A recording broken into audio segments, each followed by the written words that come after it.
ರಾಜ್ಯದಲ್ಲಿ micro finance ಕಾಟ ಮಿತಿ ಮೀರಿದ್ದು ರಾಜ್ಯ ಸರ್ಕಾರ ಇದೆಲ್ಲದಕ್ಕೂ ಕೂಡ ಸುಗ್ರೀವಾಜ್ಞೆಯ ಮೂಲಕ ಕಡಿವಾಣ ಹಾಕುವಂತ ಪ್ರಯತ್ನ ಮಾಡ್ತಾ ಇದೆ. ಈಗ ಸುಗ್ರೀವಾಜ್ಞೆ ಹೊರಡಿಸೋದು ಕೊನೆಯ ಹಂತ ತಲುಪಿದೆ. ಅದು ರಾಜ್ಯಪಾಲರ ಅಂಕಿತ ಬೀಳಬೇಕಷ್ಟೇ.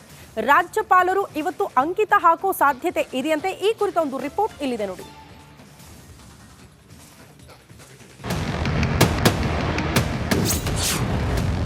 ಮೈಕ್ರೋ ಫೈನಾನ್ಸ್ ದೌರ್ಜನ್ಯಕ್ಕೆ ಬಿದ್ದ ಬ್ರೇಕ್.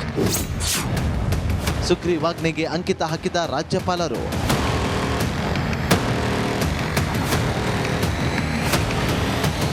ಮೈಕ್ರೋ ಫೈನಾನ್ಸ್ ರಾಜ್ಯದ ಮೂಲೆ ಮೂಲೆಯಲ್ಲಿ ತನ್ನ ವಕ್ರ ದೃಷ್ಟಿಯನ್ನ ಬೀರಿತ್ತು. ಇದಕ್ಕೆ ಸರ್ಕಾರ ಮೂಗುದಾರ ಹಾಕಲು ಮುಂದಾಗಿ ಇದಕ್ಕೆ ಹೊಸ ಕಾನೂನು ರೂಪವನ್ನು ನೀಡಿದೆ. ಸದ್ಯ ಈ ಕಾನೂನು ಪ್ರತಿ ರಾಜ್ಯಪಾಲ ಅಂಗಳಕ್ಕೆ ತಲುಪಿದ್ದು ಇಂದು ರಾಜ್ಯಪಾಲ ಥಾವರ್ ಚಂದ್ ಗೆಹ್ಲೋಟ್ ಸಹಿ ಹಾಕುವ ಸಾಧ್ಯತೆ ಇದೆ. ಬಡ್ಡಿ ದಂಧೆ ಕಾಲದಲ್ಲಿ ಸಾಲ ಅಂದ್ರೆ 10 ವರ್ಷ ಜೈಲು, 5 ಲಕ್ಷದವರೆಗೂ ದಂಡವನ್ನು ನಿಗದಿ ಮಾಡಲಾಗಿದೆ. ನೋಂದಣಿ ರಹಿತ ಮತ್ತು ಪರವಾನಗಿ ಇಲ್ಲದ ಸಂಸ್ಥೆ, ಲೇವಾದೇವಿದಾರರ ಸಾಲ ಮತ್ತು ಬಡ್ಡಿ ಮನ್ನಾ ಮಾಡಲಾಗುತ್ತದೆ. ಸಾಲಗಾರರ ವಿರುದ್ಧ ಯಾವುದೇ ಸಿವಿಲ್ ಕೋರ್ಟ್ನಲ್ಲಿ ಪ್ರಕರಣ ದಾಖಲಿಸಲು ಅವಕಾಶವಿಲ್ಲ. ಎಲ್ಲ ಮೈಕ್ರೋ ಫೈನಾನ್ಸ್ ಕಂಪನಿಗಳು ಮತ್ತು ಲೇವಾದೇವಿದಾರರ ಸಂಸ್ಥೆಗಳ ನೋಂದಣಿ ಕಡ್ಡಾಯ. ಸುಗ್ರೀವಾಜ್ಞೆ ಹೊರಡಿಸಿದ 30 ದಿನದ ಒಳಗಾಗಿ ನೂತನ ನೋಂದಣಿ ಪ್ರಾಧಿಕಾರದಲ್ಲಿ ನೋಂದಣಿ ಮಾಡಬೇಕು. ಸಾಲಗಾರರ ಸಂಪೂರ್ಣ ಮಾಹಿತಿ, ಸಾಲದ ಮೊತ್ತ ಮತ್ತು ಬಡ್ಡಿ ದರವನ್ನು ಪ್ರಕಟಿಸಬೇಕು. ನೋಂದಣಿ ಅವಧಿ 1 ವರ್ಷ ಮಾತ್ರ. ಅವಧಿ ಮುಗಿಯುವ 60 ದಿನದ ಒಳಗೆ ಮತ್ತೆ ನವೀಕರಣಕ್ಕೆ ಅರ್ಜಿ ಸಲ್ಲಿಸಬೇಕು. ದೂರು ಬಂದರೆ ಅಥವಾ ಸ್ವಯಂ ಪ್ರೇರಿತವಾಗಿ ನೋಂದಣಿ ರದ್ದು ಮಾಡುವ ಅಧಿಕಾರ ಪ್ರಾಧಿಕಾರಕ್ಕೆ ಇರಲಿದೆ. ಸಾಲಗಾರರಿಂದ ಭದ್ರತೆಯಾಗಿ ಯಾವುದೇ ವಸ್ತು ಅಥವಾ ಆಸ್ತಿಯನ್ನ ಅಡಮಾನ ಇಟ್ಟುಕೊಳ್ಳುವಂತಿಲ್ಲ. ಸಾಲಗಾರರು ಕಿರುಕುಳ ಸಂಬಂಧ ತಮ್ಮ ವ್ಯಾಪ್ತಿಯ ಪೊಲೀಸ್ ಠಾಣೆಯಲ್ಲಿ ನೀಡಬಹುದು. ಡಿವೈಎಸ್ಪಿ ಶ್ರೇಣಿಗಿಂತ ಮೇಲಿನ ಅಧಿಕಾರಿಗಳಿಗೆ ಸ್ವಯಂ ಪ್ರೇರಿತ ದೂರು ದಾಖಲಿಸಲು ಅವಕಾಶ. ವಿವಾದಗಳನ್ನು ಇತ್ಯರ್ಥಪಡಿಸಲು ಮಧ್ಯವರ್ತಿಯಾಗಿ ಒಮ್ಬುಡ್ಸ್ಮನ್ ನೇಮಕಕ್ಕೂ ಕೂಡ ಅವಕಾಶ ನೀಡಲಾಗಿದೆ. ಸಾಲ ವಸೂಲಾತಿಗೆ ಷರತ್ತುಗಳೇನು? ಸಾಲಗಾರರು ಮತ್ತು ಕುಟುಂಬದವರ ಮೇಲೆ ಒತ್ತಡ ಹೇರಬಾರದು. ಅವಮಾನ ಮತ್ತು ಹಿಂಸೆ ಮಾಡಬಾರದು. ಸಾಲಗಾರರು ಮತ್ತು ಕುಟುಂಬದವರನ್ನು ನಿರಂತರ ಹಿಂಬಾಲಿಸಬಾರದು. ಸ್ವತ್ತು ಅಡಮಾನ ಇಟ್ಟುಕೊಳ್ಳುವಂತಿಲ್ಲ. ಬಲವಂತದ ಸಾಲ ವಸೂಲಿ ಮಾಡುವಂತಿಲ್ಲ. ಸರ್ಕಾರದಿಂದ ಯಾವುದೇ ಸೌಲಭ್ಯ ಪಡೆಯಲು ಅಗತ್ಯವಿರುವ ದಾಖಲೆಗಳನ್ನು ಕಸಿದುಕೊಳ್ಳುವಂತಿಲ್ಲ.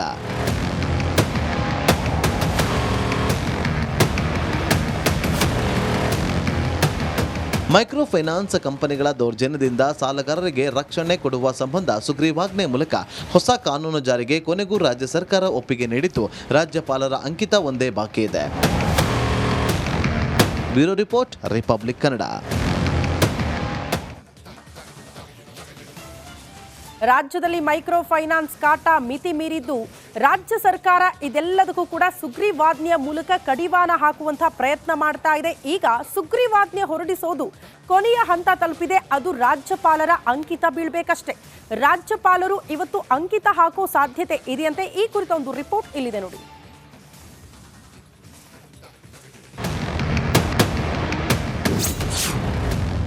ಮೈಕ್ರೋ ಫೈನಾನ್ಸ್ ದೌರ್ಜನ್ಯಕ್ಕೆ ಬಿದ್ದ ಬ್ರೇಕ್. ಸುಗ್ರೀವಾಜ್ಞೆಗೆ ಅಂಕಿತ ಹಾಕಿದ ರಾಜ್ಯಪಾಲರು.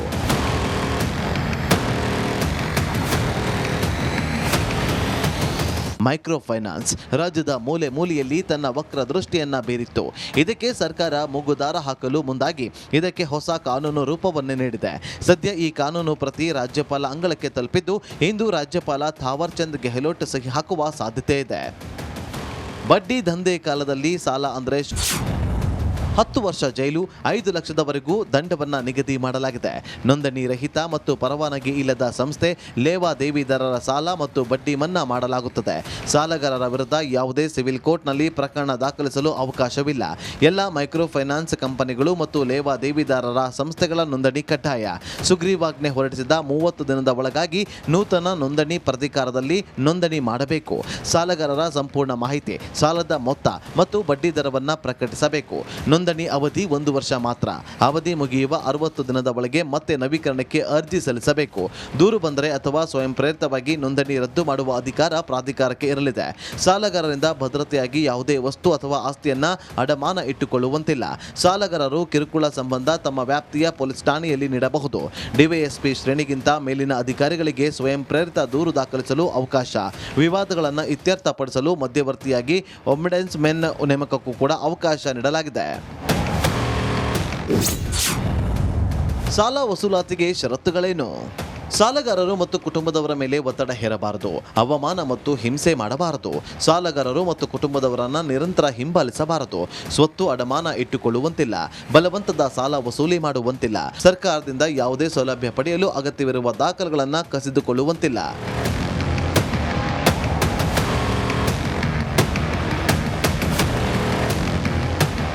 ಮೈಕ್ರೋ ಫೈನಾನ್ಸ್ ಕಂಪನಿಗಳ ದೌರ್ಜನ್ಯದಿಂದ ಸಾಲಗಾರರಿಗೆ ರಕ್ಷಣೆ ಕೊಡುವ ಸಂಬಂಧ ಸುಗ್ರೀವಾಜ್ಞೆ ಮೂಲಕ ಹೊಸ ಕಾನೂನು ಜಾರಿಗೆ ಕೊನೆಗೂ ರಾಜ್ಯ ಸರ್ಕಾರ ಒಪ್ಪಿಗೆ ನೀಡಿದ್ದು, ರಾಜ್ಯಪಾಲರ ಅಂಕಿತ ಒಂದೇ ಬಾಕಿ ಇದೆ. Bureau report, republic Kannada.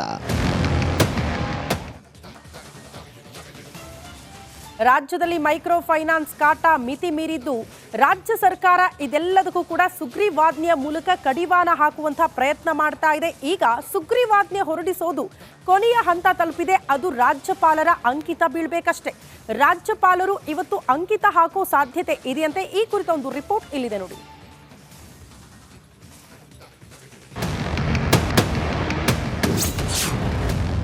Micro finance ದೌರ್ಜನ್ಯಕ್ಕೆ ಬಿದ್ದ ಬ್ರೇಕ್. ಸುಗ್ರೀವಾಜ್ಞೆಗೆ ಅಂಕಿತ ಹಾಕಿದ ರಾಜ್ಯಪಾಲರು.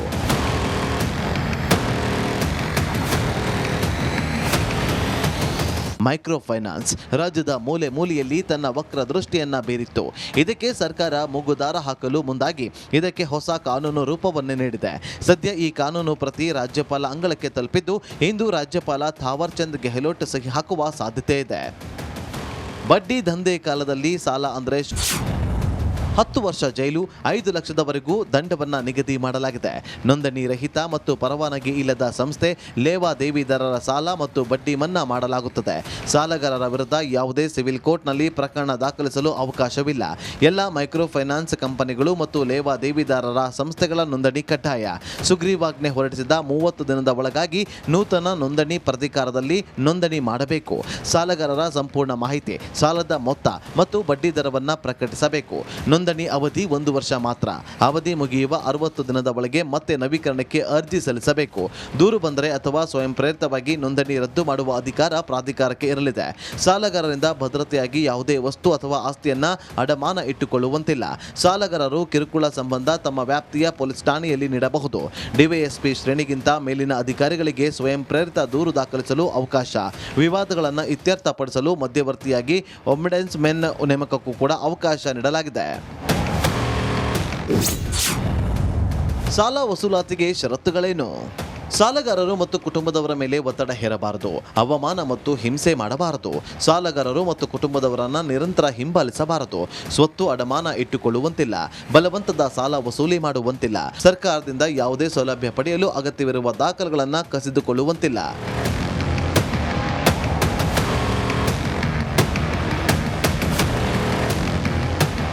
ಮೈಕ್ರೋ ಫೈನಾನ್ಸ್ ಕಂಪನಿಗಳ ದೌರ್ಜನ್ಯದಿಂದ ಸಾಲಗಾರರಿಗೆ ರಕ್ಷಣೆ ಕೊಡುವ ಸಂಬಂಧ ಸುಗ್ರೀವಾಜ್ಞೆ ಮೂಲಕ ಹೊಸ ಕಾನೂನು ಜಾರಿಗೆ ಕೊನೆಗೂ ರಾಜ್ಯ ಸರ್ಕಾರ ಒಪ್ಪಿಗೆ ನೀಡಿದ್ದು, ರಾಜ್ಯಪಾಲರ ಅಂಕಿತ ಒಂದೇ ಬಾಕಿ ಇದೆ. Bureau report, republic Kannada.